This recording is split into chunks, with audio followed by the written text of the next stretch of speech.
श्री शिवाय नमस्तु।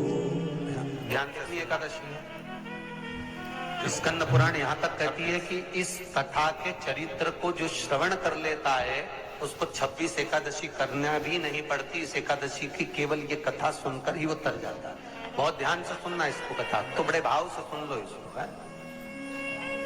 बड़े प्रेम से। इसलिए सारी एकादशियों में निर्जला एकादशी की महत्वता शास्त्र प्रमाण करता है। महाराज, निर्जला एकादशी का उद्यापन जो करा जाता है, उसका उद्यापन और प्रदोष का जो उद्यापन करा जाता है, इन दोनों का क्रम लगभग एक जैसा है। तो निर्जला पहुंचे है, और निर्जला ने जाकर भगवान नारायण से निवेदन करा। भगवान विष्णु ने पूछा, क्या बात है निर्जला, आज तुम खेलती हुई यहाँ पर आकर खड़ी हो गई, क्या हुआ क्या है? क्या तुमको गौलोक धाम में आनंद की अनुभूति नहीं हो रही जो तुम वैकुंठ में आई हो? निर्जला घूमती घूमती भगवान के सम्मुख में पहुंच गई। भगवान ने पूछ रहे, बार बार पूछा, निर्जला हुआ क्या तुमको?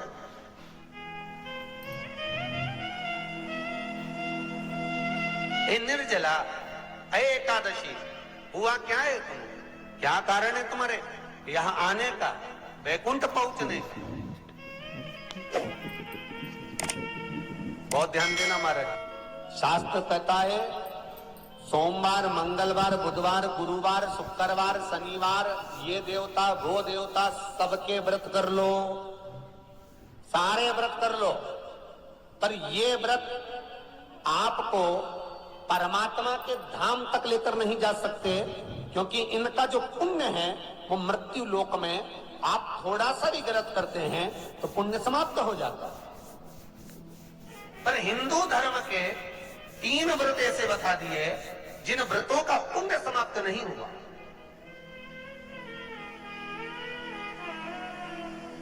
हिंदू धर्म के 3 व्रत ऐसे हो गए जिनका पुण्य समाप्त नहीं हुआ महाराज। क्यों? इसलिए आज भी माता एकादशी का व्रत करती है, और एकादशी का व्रत कर कर अगर कोई जीवात्मा को देते हैं, कोई मर भी गया तो उसको एकादशी का दान देते हैं। एकादशी का उसको दान दिया महाराज। निर्जला खड़ी पूछा, क्यों आई हो, क्या कारण? निर्जला आई तब लक्ष्मी मैया उठकर निर्जला के करीब में गई। निर्जला बहुत सरल थी निर्जला। कहते हैं कामा एकादशी सबसे लंबी है। कौन सी एकादशी? कामा। फिर मोक्षदा उससे नीची है महाराज। और निर्जला जो है बिल्कुल छोटा स्वरूप है। निर्जला का मतलब देखा जाए तो केवल 2 चोटी करी हुई है। मस्तक पर भोर लगा हुआ है निर्जला के, माथे पर बिंदी लगी हुई है निर्जला के, सुंदर गले में तुलसी की मालाएं पहनी है निर्जला, हाथ में जो हाथ फूल जैसी माताएं पहले पहनती थी, आपको ध्यान में होगा, ऐसा बड़ा फूल होता था, अंगूठियां पड़ी होती थी, हाथ में ऐसा लगा रहता है। तो निर्जला हाथ फूल भी तुलसी के धारण करी। बड़ा सुंदर स्वरूप है माता निर्जला का महाराज। छोटी है तो माता लक्ष्मी उनके पास में गई और निर्जला से जाकर पूछा, निर्जला तेरे आने का कारण क्या है, तू बता। नारायण आपसे पूछ रहे हैं कि क्यों आई हो, किस लिए आई हो, क्या है तुम्हारे आने का कारण? निर्जला ने कहा, मेरी विनती केवल इतनी सी है मां, कि मैं ये चाहती हूं कि मैं जीव के प्राण छूटने के बाद उसके प्राणों को जिस समय मैं लेकर जीवात्मा के प्राणों को परमात्मा तक भेजूं, वैकुंठ तक भेजूं, गौलोक धाम तक भेजूं, उस बीच में मुझे ले जाते समय कई नरक भी बीच में पड़ेंगे, कई स्थान ऐसे बैतरणी आदि के स्थान बीच में आएंगे, तो वो स्थान में मुझे रोका ना जाए, मैं सीधे भगवान के धाम पहुंच जाऊं। ऐसी कृपा, ऐसी दया। जितनी माताएं एकादशी का व्रत करती, बहुत ध्यान से सुनना आज की कथा को। शायद जिंदगी में मिली ना मिली, पर ये कथा का रिश्ता तो बहुत ध्यान से सुनना।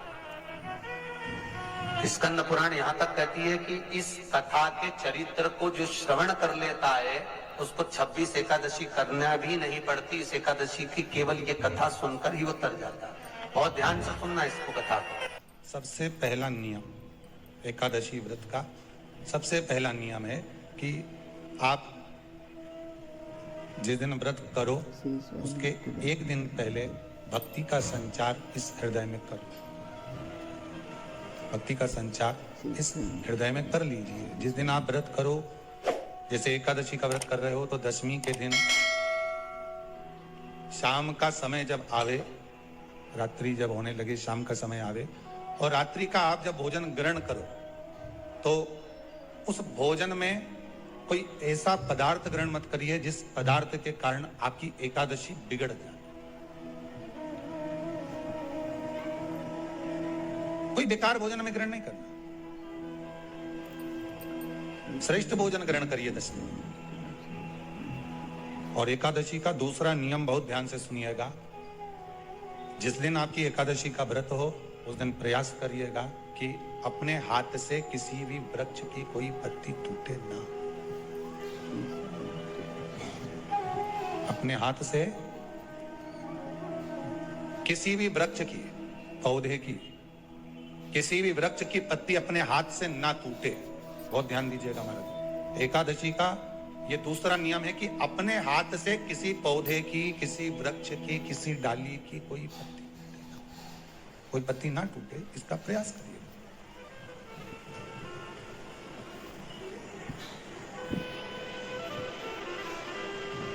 कितना सुंदर व्याख्यान कहा है, कितना सुंदर वर्णन है महाराज कि मात्र एकादशी का व्रत कर लेने पर, मात्र एकादशी का व्रत कर लेने पर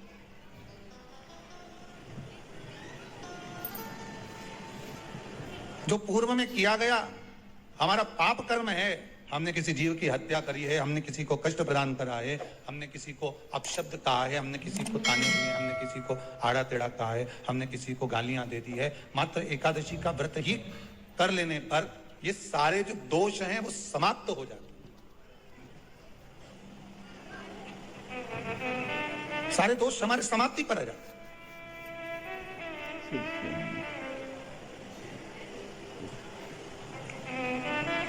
अब एक विचार करिएगा थोड़ा सा अपने मन में, अपने चित्त में, अपनी वृत्ति में एक बात उतारिएगा। एक अपने मन में एक बात को उतार कर रखिएगा कि आप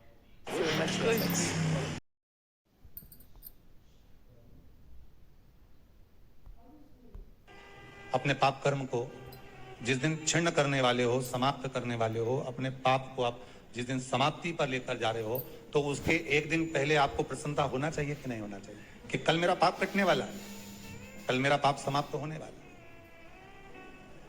जो मैंने पाप कर्म करा है वो समाप्त होगा, जो मैंने पाप कर्म करा है वो कल समाप्त हो जाएगा। तो एक दिन पहले आपके चेहरे पर प्रसन्नता हो कि ना हो?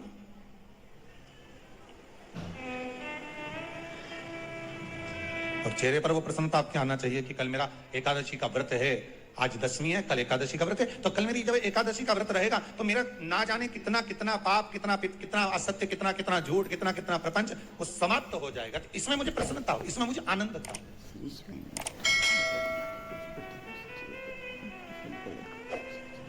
तो क्या कहा गया कि प्रयास करिएगा कि एकादशी के दिन कोई वृक्ष की, कोई डाली की, कोई कोपल की कोई पत्ती ना तोड़ी जाए। क्यों? तो कहा अगर उस पत्ती को हम तोड़ देते हैं, वृक्ष की पत्ती को या क्यारे में लगी हुई कोई डाली की पत्ती को हम तोड़ देते हैं तो एकादशी का पुण्य फल प्राप्त नहीं होता, एकादशी का कोई फल हमारे खाते में नहीं जाता, पुण्य फल प्राप्त। अब फिर भले तुम चाहे तुमने मोरधन खाया हो, चाहे तुमने फिर चिप्स खाई हो, चाहे तुमने फिर व्रत का कितना ही सामान खा गए और तुमने सोचा कि आज मेरी एकादशी है, तो फिर उसका कोई फल प्राप्त नहीं, उसका कोई सुख प्राप्त नहीं। एकादशी कौन है? कहां से प्रगटी है? माया? नहीं, एकादशी है कौन?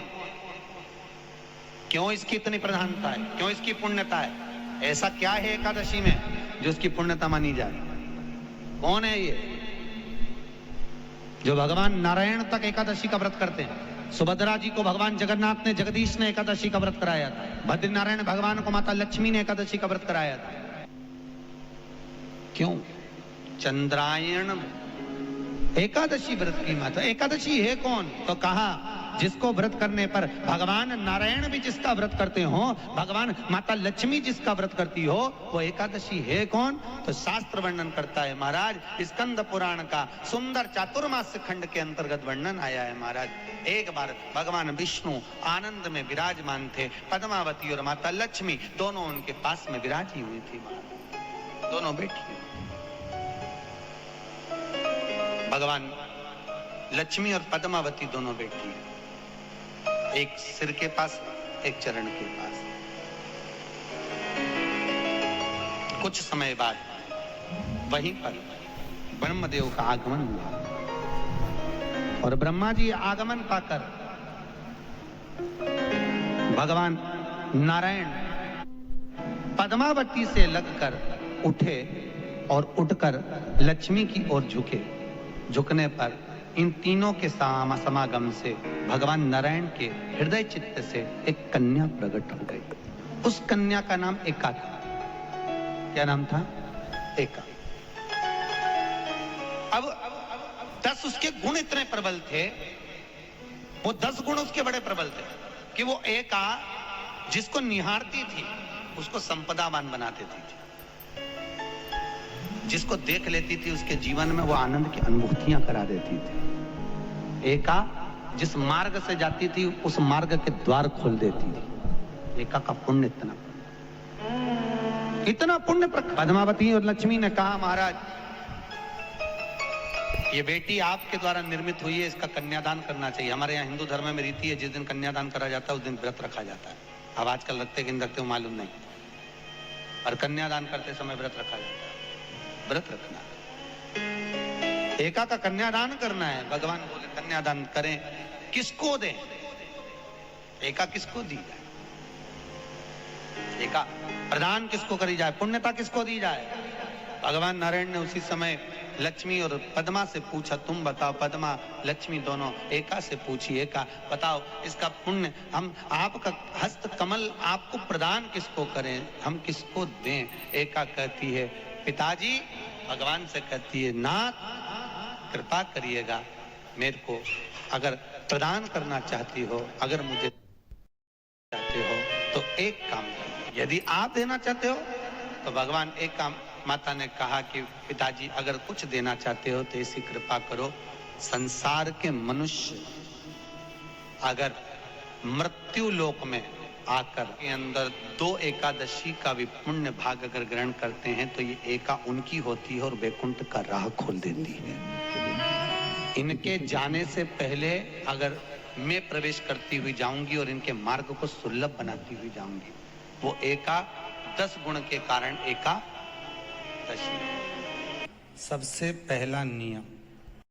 श्री शिवाय नमस्तुभ्यम। हर हर महादेव। पूज्य प्रदीप मिश्रा जी ने एकादशी के बहुत अच्छे और अचूक उपाय बताए हैं, और पूज्य प्रदीप मिश्रा जी ने बताया कि एकादशी कौन थी और कैसे ये वरदान प्राप्त हुआ कि अगर कोई 2 एकादशी करता है तो उसका सभी फल हमारे खाते में जाता है।